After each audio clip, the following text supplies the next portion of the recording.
কথায় আছে সংসারে নাকি সকল রোগের ওষুধ আছে।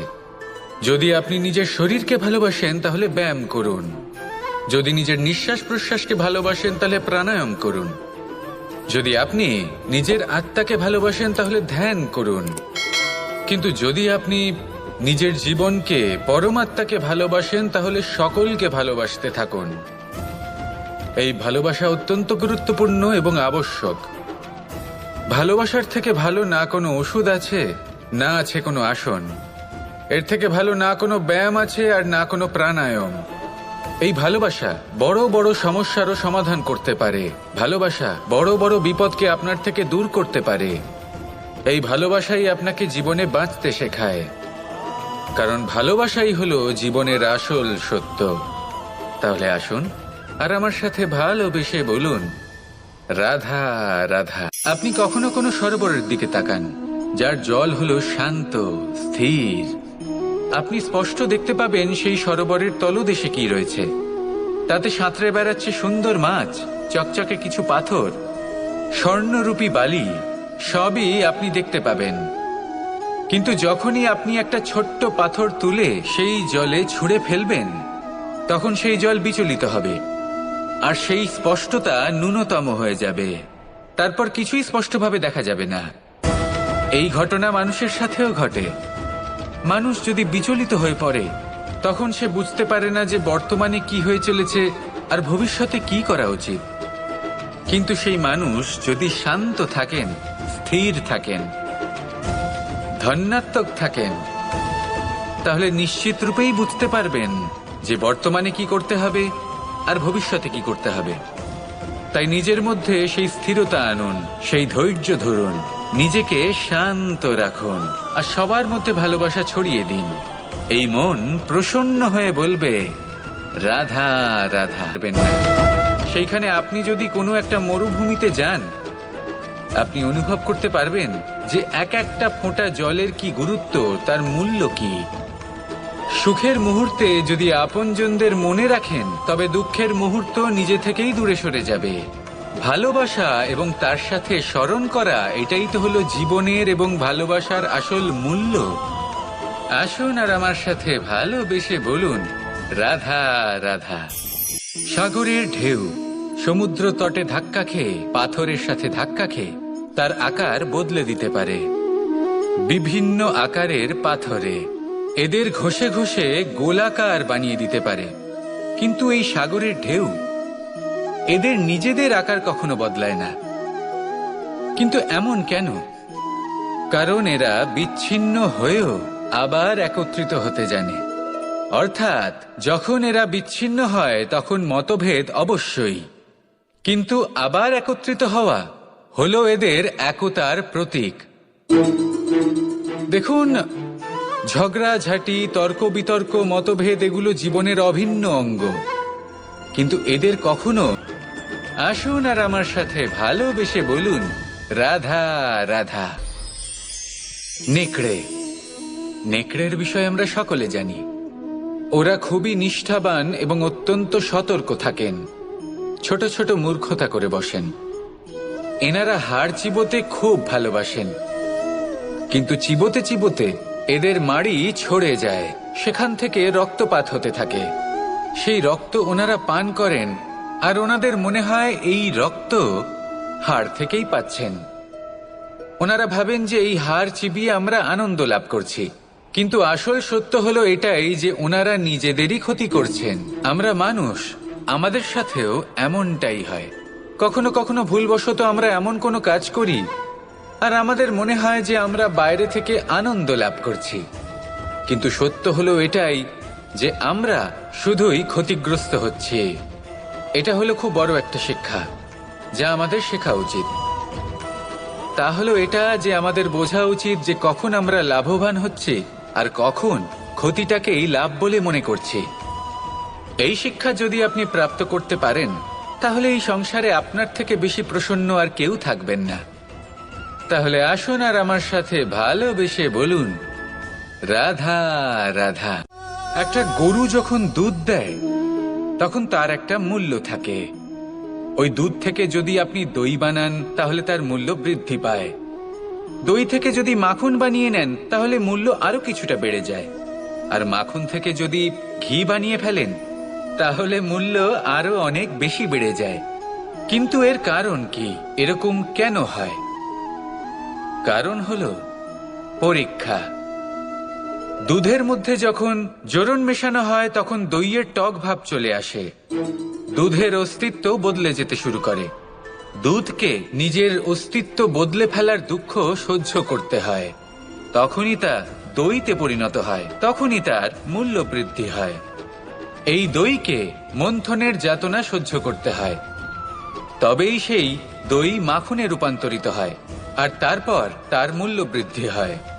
আর মাখন, এই মাখনকে আগুনের আঁচে তপ্ত হতে হয়, তবেই এই মাখন ঘিতে পরিণত হয়, আর তারপরেই এর মূল্য আরো অনেক বেড়ে যায়। মানুষের সাথেও এরকমই হয়। কর্ম করতে থাকুন, কর্মের পরীক্ষায় উত্তীর্ণ হতে থাকুন, আপনার মূল্য অবশ্যই বৃদ্ধি পাবে। তাহলে কর্ম করতে থাকুন, ফলের চিন্তা করবেন না, আর আমার সাথে ভালোবেসে বলুন রাধা রাধা। জীবনে ক্ষমা চাওয়া তাও কিছুটা সহজ, ক্ষমা করতে পারা অত্যন্ত কঠিন। ক্ষমা 2 অক্ষরের এই শব্দ হতে পারে, কিন্তু অত্যন্ত বড় এই শব্দ, অত্যন্ত গুরুত্বপূর্ণ এই শব্দ। কখনো কখনো অন্য কাউকে ক্ষমা করে দেওয়া তাও কিছুটা সহজ কাজ, কিন্তু নিজেকে ক্ষমা করতে পারা অত্যন্ত কঠিন হয়ে দাঁড়ায়। অতীতে যদি আমাদের এমন কোনো ভুল হয় যে কারণে আমরা নিজেকে ক্ষমা করতে পারি না, অনেক সময় এমন কিছু ভুল করে বসি যে বিষয় শুধু আমরাই জানি, কিন্তু আমরা নিজেকে ক্ষমাই করতে পারি না, আর আমাদের বিকাশ সেখানেই স্তব্ধ হয়ে যায়। কারণ যদি আপনি ক্ষমা করতে না শেখেন, নিজেকে ক্ষমা যদি না করতে পারেন, তাহলে তা আপনার জীবনের সবথেকে বড় বাধা হয়ে দাঁড়াবে। সেই জন্য জীবনে অবশ্যই শিখুন যে কিভাবে নিজেকে ক্ষমা করতে হয়, আর শিখুন যে আগের করা ভুল আবার কি করে না করা যেতে পারে। এই মন হালকা হবে আর প্রসন্ন হয়ে বলবে রাধা রাধা। কখনো কখনো আমরা ভাবি যে কোনো ব্যক্তি যিনি ধর্মের পথে চলেছেন, যদি তার দ্বারা কোনো ভুল হয়ে থাকে তাহলে নিয়তি তাকে সেই মুহূর্তেই কঠোর শাস্তি দেন। কিন্তু সেই সব মানুষ যারা সংসারের সবথেকে বড় অধর্মী, বহু নিকৃষ্ট মানের কাজ করেন, তাদের নিয়তি অনেক সুযোগ দেন। তাদের নিয়তি এরকম কঠোর প্রহার করেন না। এই ভাবনা কখনো না কখনো মনে আসেই। ভেবে দেখুন কেন? আসলে জীবনকে বেশিরভাগ মানুষ একভাবেই দেখে থাকেন, বিভিন্ন স্তরে একে দেখা উচিত। এবার আপনি বলুন, এই সংসারে কোনো অধর্মী কখনো প্রেরণার উৎস হতে পারেন? কখনোই নয়। যে মানুষ নিজের আত্মাকে মলিন করে ফেলেছেন, তিনি এই সংসারকে কিভাবে প্রেরণা যোগাবেন? উনি নিজেই বুঝতে পারেন না কোনটা করা উচিত, ধর্ম কোনটা। তাই নিয়তি তাকে একটা সুযোগ দেন, এটা বোঝার সুযোগ দেন যে কোনটা উচিত, কোনটা ধর্ম।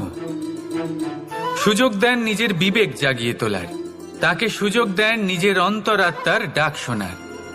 যখন তাতেও কাজ হয় না, তখন নিয়তির কাছে একটাই পথ বাকি থাকে, আর তা হল মহাবিনাশ।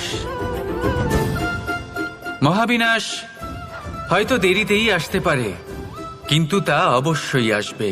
আর যখন মহাবিনাশ আসে, তখন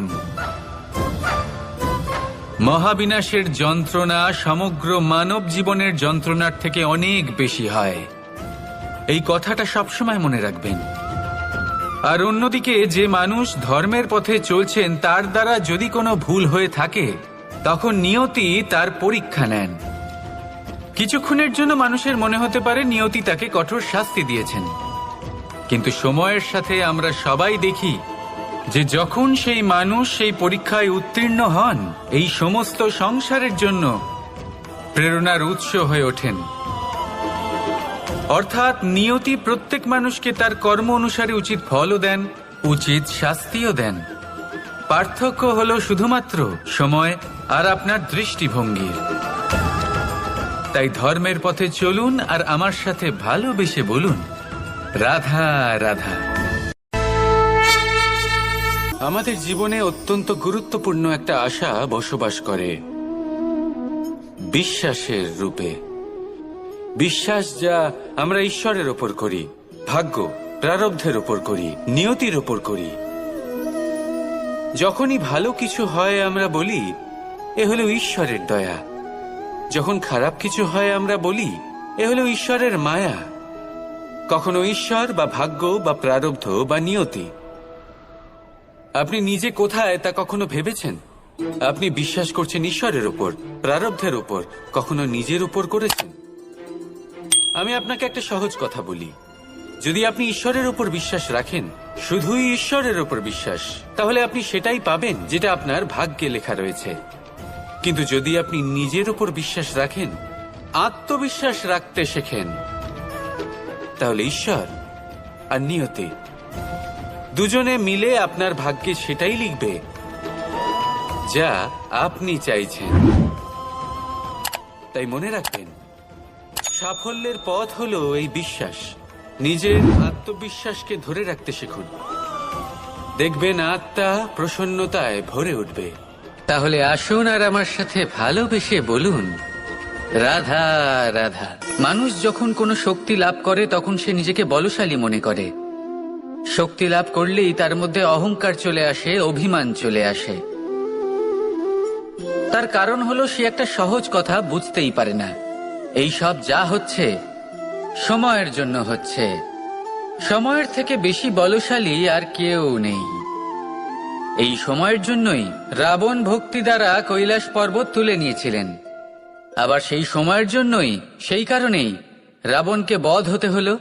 তার সাথে সাথে রাক্ষস কুলও ধ্বংস হয়েছিল এবং লঙ্কাও ভস্ম হয়ে গেছিল। দেখতে গেলে জন্ম থেকে মৃত্যু পর্যন্ত এই যে সময়, সেটাই হলো জীবন। কিন্তু তার মধ্যেও যা সময় আসে কোনো কারণেই আসে। সেই সময় আমরা যাপন করে কিছু শিখতে পারি। তাই আজ যে সময় আপনার হাতের কাছে আছে তাকে মুষ্টিবদ্ধ করে রাখুন, তাকে সামলে রাখুন, তাকে সংযত করে রাখুন, অনুভব করুন, তার থেকে কিছু শিখুন, তাকে কোনোভাবেই ব্যর্থ হতে দেবেন না। আর এটা জেনে রাখুন যে ভবিষ্যতে যা কিছু হতে পারে, যা কিছু হতে চলেছে, সেটা না আপনি জানেন আর না তা আপনার বশে রয়েছে। সেই জন্য আজ অহংকার বা অভিমান করে নিজের ভবিষ্যতের ক্ষতি করবেন না, সেই অনর্থ ঘটাবেন না। এটাই হলো সময়ের অর্থ। আসুন আমার সাথে ভালোবেসে বলুন, রাধা রাধা। আকাঙ্ক্ষা কখন লোভে পরিণত হয়ে যায় তা কেউ বলতে পারে না। এবার তার পরিণাম কি হতে পারে তাও আমরা কেউ জানি না। আজ আমি আপনাকে বলছি, কোনো ব্যক্তি সব থেকে বেশি ক্ষতির সম্মুখীন তখনই হয় যখন সে এটা মনে করে যে সে সব থেকে বেশি সুরক্ষিত স্থানে রয়েছে। সে ভাবে যে সে সেখানে সুরক্ষিত রয়েছে। সে তখন অসাবধান হয়ে পড়ে, আর তখনই তাকে জীবনের সব থেকে বড় ক্ষতির সম্মুখীন হতে হয়। নিঃস্ব হয়ে যাওয়ার পরিস্থিতি কোনো মানুষের জীবনে তখনই আসে যখন তার কাছে প্রচুর সম্পত্তি থাকে এবং সে তার থেকেও অনেক বেশি সম্পত্তি অর্জন করতে চায়। সেই অনেক বেশি সম্পত্তি অর্জন করার চেষ্টায় সে এমন কিছু করে বসে যার ফলে তাকে সমস্ত সম্পত্তি হারাতে হতে পারে। একজন রচনাকার নিজেই নিজের প্রতিভা একদম শেষ করে দিতে পারে যখন সে অনেকগুলো কাজ নিজের কাঁধে নিয়ে নেয়। একটা গুরুত্বপূর্ণ কথা সবসময় মনে রাখবেন, আজ আপনি যেখানেই থাকুন না কেন, যেমনই যে কোনো স্থানেই থাকুন না কেন, এর পেছনে আপনার আকাঙ্ক্ষার একটা বিশাল ভূমিকা রয়েছে। কিন্তু মনে রাখবেন, আপনাকে শিখতে হবে যে কখন আর কিভাবে নিজের উচ্চাকাঙ্ক্ষাগুলিকে লাগাম পরাতে হবে, কারণ এটা অত্যন্ত আবশ্যক। তাই আসুন আর আমার সাথে ভালোবেসে বলুন, রাধা রাধা। ব্যায়াম, এই শব্দ আমরা সকলে শুনেছি, আর এটা সারা জীবন আমাদের সাথেই থাকে কোনো না কোনো রূপে। যখন আমরা জন্মগ্রহণ করি, চলতে শিখি, প্রথমে আমরা হামাগুড়ি দিয়ে চলি, পরে চলতে চেষ্টা করি কিন্তু পড়ে যাই। তখন আমাদের বাড়ির গুরুজনেরা আমাদের আটকান না। ওনারা মনে করেন এইভাবেই আমাদের সন্তান চলতে শিখবে, এইভাবেই তার পা আরো মজবুত হবে, যা অত্যন্ত গুরুত্বপূর্ণ। এইবার জীবনকালে যতই আমরা এগোতে থাকি, এই ব্যায়াম বিভিন্ন রূপে আমাদের সাথেই থাকে। কিন্তু আপনি কি জানেন যে এই ব্যায়ামের তাৎপর্য আসলে কি? আপনি কি জানেন এই ব্যায়ামের মর্ম আসলে কি? যখনই আমরা এই ব্যায়াম করি, আমাদের শরীরের মাংসপেশি ক্ষয় হয়। প্রথমে তা ক্ষয় হয়, তারপর আবার তা নির্মিত হয়। আরো শ্রেষ্ঠ, আরো শক্তিশালী মাংসপেশি আমরা লাভ করি। অর্থাৎ এই ব্যায়াম হলো সৃজনের বিজ্ঞান। এই ব্যায়াম আমাদের জন্য অত্যন্ত আবশ্যক। সেই জন্য জীবনে যখনই কোনো কিছু নষ্ট হয়ে যায়, চলে যায়, তখন হতাশ হয়ে পড়বেন না, তাকে পুনর্নির্মাণ করার চেষ্টা করবেন। আর এই শিক্ষা আমরা লাভ করি পাখিদের থেকে। যখনই বর্ষা হয়, ঝড় আসে, যখন পাখির বাসা ভেঙে চুরমার হয়ে যায়, তারা হার মেনে নেয় না। সে আবার অল্প অল্প করে সব খুঁজে একত্রিত করে আবার নিজের বাসা বানিয়ে তোলে।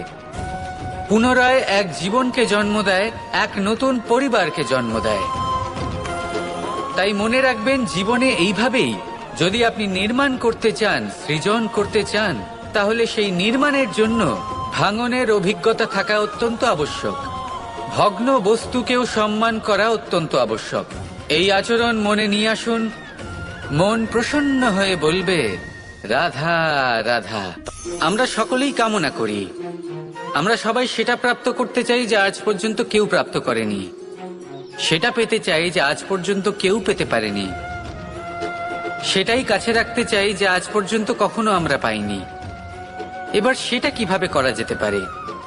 যদি আপনি সেটা প্রাপ্ত করতে চান যা আজ পর্যন্ত আপনি কখনো পাননি, তাহলে আপনাকে সেটা করে দেখাতে হবে যা আজ পর্যন্ত আপনি কখনো করেননি। সেই চেষ্টা করতে হবে যা আজ পর্যন্ত কখনো করেননি, সেই পরিশ্রম করতে হবে যা আজ পর্যন্ত কখনো করেননি। তবেই আপনি সেটা পাবেন যা আজ পর্যন্ত কখনো পাননি। কারণ যেমন বীজ বপন করবেন, তেমনই অঙ্কুর আপনি লাভ করবেন। আসুন আর আমার সাথে ভালোবেসে বলুন, রাধা রাধা। কথায় আছে, যখন আপনি যুদ্ধক্ষেত্রে দাঁড়িয়ে, তখন শত্রুকে পিঠ দেখিয়ে পালিয়ে যাওয়া বা পিছু হটে যাওয়া অত্যন্ত অনুচিত যুদ্ধনীতি হয়। কথায় আছে যে শ্রেষ্ঠ যুদ্ধ নীতি হলো সেটাই যেখানে আপনি অস্ত্র হাতে নিয়ে এগিয়ে যান, সাহসের সাথে যুদ্ধ করে শত্রুকে পরাস্ত করে ফিরে আসেন। আর সেটাই আমি করেছিলাম। তখন মহাভারত রচনা হয়েছিল, কারণ তখন ধর্ম রক্ষা করা আবশ্যক ছিল। কিন্তু এমনও একটা সময় ছিল যখন আমি যুদ্ধ থেকে পালিয়েছি, কারণ তখন প্রজাদের সুরক্ষা বেশি গুরুত্বপূর্ণ ছিল।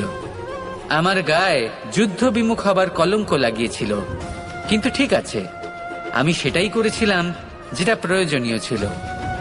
শ্রীরামও লঙ্কা গিয়ে রাবণকে হত্যা করার পূর্বে 4 মাস ধরে অপেক্ষা করেছিলেন। অপেক্ষায় ছিলেন কবে সেই সেতু সম্পন্ন হবে। তারপরে গিয়ে রাবণকে পরাস্ত করলেন, তাকে বধ করলেন। জীবনে কখনো কখনো থেমে যাওয়া বা পিছু হটে যাওয়া কার্যকর হতে পারে। এটা প্রত্যেক সময়ের উপরে নির্ভর করে। শত্রু যে কেউ হতে পারে, যখন খুশি আক্রমণ করতে পারে। কোনো মানুষ হতে পারে, আবার কোনো দানবও হতে পারে। আমাদের নিজেদের মানসিকতা হতে পারে, কোনো অসুখ হতে পারে, মহামারীও হতে পারে। সেক্ষেত্রে সেটাই করুন যেটা উচিত মনে হয়। দেখুন, প্রত্যেকবার নারায়ণ তো আপনাকে সাহায্য করতে আসবেন না। অনেক সময় মানুষকে নিজেকেই সেই বাধার সম্মুখীন হয়ে তাকে পরাস্ত করতে হয়। আর এমনিতেও কথায় আছে যে প্রত্যেক নরের মধ্যে নারায়ণ আছেন।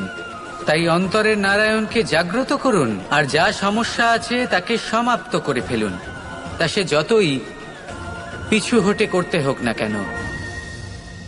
আসুন আর আমার সাথে ভালোবেসে বলুন, রাধা রাধা। মানুষ সত্যের সাথে অবগত হবার জন্য ব্যাকুল হয়ে থাকে, চিরকাল চেষ্টা করতে থাকে।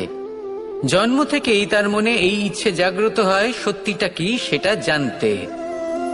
এবার এই ইচ্ছে, এটা পূর্ণ কিভাবে করা যেতে পারে? কারণ মনে হয় যে জ্ঞান অর্জন করলেই এই ইচ্ছে পূর্ণ হতে পারে। তাই কেউ কেউ জ্ঞানের পেছনে ছুটতে থাকেন। কেউ এটা ভাবেন যে এই ইচ্ছে পূর্ণ করা যেতে পারে ধন আর শক্তির দ্বারা, তাই তারা ধন আর শক্তি প্রাপ্ত করতে চান। কেউ আবার ভাবেন যে অন্তরের মন্থন দ্বারা এটা সম্ভব হতে পারে। এবার এটাও সত্যি যে মন্থন করলে অমৃত লাভও সম্ভব হতে পারে, কিন্তু তার জন্য এই মন্থন করার জন্য একটা উচিত দিকে অগ্রসর হওয়া প্রয়োজনীয়। উচিত সংযমের দ্বারা সামনে এগোতে হবে, আর কোনো আশা না করে সামনে এগিয়ে যেতে হবে, তবেই এটা সম্ভব হতে পারে। একটা বাদ্যযন্ত্রের কথা ভেবে দেখা যাক। তার থেকে সুর তখনই নির্গত হয় যখন তার তারগুলি ঠিক করে বাঁধা হয়। যদি বেশি বেঁধে ফেলা হয় তাহলে তার ছিঁড়ে যেতে পারে, আর যদি ঢিলে থেকে যায় তাহলে তার থেকে উচিত সুর নির্গত হবে না। একটা অত্যন্ত গুরুত্বপূর্ণ কথা মনে রাখবেন, সত্যকে লাভ করার প্রাথমিক আধার হলো অনুশাসন। জীবনে এই অনুশাসন আনুন, সত্য আপনা আপনি আপনার কাছে চলে আসবে, আর এই মন প্রসন্ন হয়ে বলবে রাধা রাধা। ধন মানুষের জীবনের সব থেকে বড় প্রয়োজনীয়তা, সেই অস্ত্র যার দ্বারা মানুষের জীবনের অনেক সংকট দূর করে দেয়া যেতে পারে, সেই মাধ্যম যার দ্বারা সংসারের সমস্ত জাগতিক সুখ স্বাচ্ছন্দ্য লাভ করা যেতে পারে। কিন্তু ধনের দ্বারা আমরা সবকিছু লাভ করতে পারি না। জাগতিক স্বাচ্ছন্দ্য আমরা লাভ করতে পারি, কিন্তু সুখ লাভ করতে পারবো না। সুখের উপকরণ আমরা লাভ করতে পারি, কিন্তু সুখের অনুভূতি লাভ করতে পারবো না। আনন্দ, সন্তোষ, প্রসন্নতা এগুলো ধন দ্বারা লাভ করা যায় না। কিন্তু হ্যাঁ, আনন্দ, সন্তোষ আর প্রসন্নতার সাথে যদি কোনো কাজ করেন তাহলে অবশ্যই ধন লাভ করবেন। তাহলে আসুন আর এই প্রসন্নতার সাথে বলুন রাধা রাধা। মানুষ কতটা বিচিত্র হতে পারে, সব সময় স্বপ্ন দেখতে থাকে যে কাল আমি এটা করব, কাল আমি ওটা শুরু করব, কাল আমি ওটা সম্পন্ন করব। এই যে কাল শব্দটা, এই কাল অত্যন্ত বিচিত্র এক শব্দ। আমরা সবসময় এটাকে আসতে দেখতে পাই, কিন্তু এটা আসাতে বর্তমানে পরিণত হয়। আবার আজ নতুন কাল দেখতে পাই, তার জন্য অপেক্ষা করি, যখন সেটা সামনে আসে বর্তমানে পরিণত হয়। এই কাল সবসময় একটা মিথ্যে সান্ত্বনা দেয় যে সে আসছে, কিন্তু সে কখনোই আসে না। যেটা আপনার হাতে রয়েছে তা হলো আজ, বর্তমান। তাই যা করার আছে, যা সম্পন্ন করতে চান, যা শুরু করতে চান, আজ করুন, বর্তমানে করুন। কারণ আজ আপনি যা করবেন সেটাই আপনার ভবিষ্যৎ নির্ধারিত করবে। ভবিষ্যতের বিষয় ভাবতে থাকলে ভবিষ্যৎ সুন্দর হবে না। আজ কর্ম করতে হবে। তাই আজ বর্তমানে জীবনযাপন করুন, কর্ম করুন, আর আমার সাথে ভালোবেসে বলুন রাধা। শক্তি, সামর্থ্য, প্রাবল্য এসব কোথা থেকে আসে? কোথা থেকে এগুলো প্রাপ্ত করা যায়? সেই লক্ষ্য দ্বারা যা আমরা প্রাপ্ত করতে পারি, নাকি সেই সংঘর্ষ দ্বারা যা আমরা জয় করতে পারি? না, এখান থেকে শক্তি লাভ করা সম্ভব নয়। যখন আপনার সামনে এমন কোনো লক্ষ্য থাকবে যাকে ভেদ করা অসম্ভব মনে হবে, তাও আপনি চেষ্টা করতে থাকবেন। আপনার সামনে এমন এক সংঘর্ষ থাকবে যা জয় করা সম্ভবই নয়, তাও আপনি চেষ্টা করতে থাকবেন। তখন আপনার শক্তি বৃদ্ধি পায়। অসম্ভবকে সম্ভব করে দেখালে শক্তির বৃদ্ধি হয়। দেখুন, যা সম্ভব তা তো যে কেউ করতে পারে। যা অসম্ভব কিন্তু আপনি চাইছেন, তা পূর্ণ করুন। সেই লক্ষ্য প্রাপ্ত করুন, সেই সংঘর্ষের ওপর জয়লাভ করুন। প্রয়াস তো করে দেখুন। এই চেষ্টার দ্বারা এই শক্তির বৃদ্ধি হয়, আর যখন সেই শক্তি উচ্চ স্তরে পৌঁছে যাবে তখন আপনি অসম্ভবকে সম্ভব করে দেখাবেন। তাই জীবনে চেষ্টা করতে থাকুন, আর আমার সাথে ভালোবেসে বলুন রাধা রাধা। এই সংসারে সুখ আর সন্তোষ লাভ করার পথ কি? ত্যাগ করা নাকি মেনে নেওয়া? এটা হলো একটা ধাঁধার সমান, আর যে বুঝতে পারে তার কাছে এক মিত্রের সমান। দেখুন, আপনি যা বদলাতে পারেন তা আপনি বদলে ফেলুন, যা আপনি বদলাতে পারবেন না তা আপনি স্বীকার করে নিন, আর যা মেনে নিতে পারবেন না তাকে নিজের থেকে আলাদা করে দিন। ধরুন, আপনার কোনো অভ্যেস আছে যা আপনি বদলাতে চান, বদলে ফেলুন। যদি কোনো সমস্যা থাকে যা বদলানো আপনার হাতে নেই, তা স্বীকার করে নিয়ে তার সাথে পথ চলা শুরু করে দিন। যদি কোনো আবেগ থাকে, পরিস্থিতি থাকে বা কোনো বস্তু থাকে যা আপনি মানতেই পারছেন না, কোনোদিনও মানতে পারবেন না, তাকে নিজের থেকে আলাদা করে দিন। একেও সন্ন্যাস বলা হয়। জীবনে সুখ দুঃখ, ক্ষয় হোক বা লাভ, এই সবেতেই সমান রূপে যাপন করা, তাই হলো সন্ন্যাস। এতেই জীবনের আনন্দ রয়েছে। তাহলে এই আনন্দ উপভোগ করুন আর আমার সাথে ভালোবেসে বলুন, রাধা রাধা।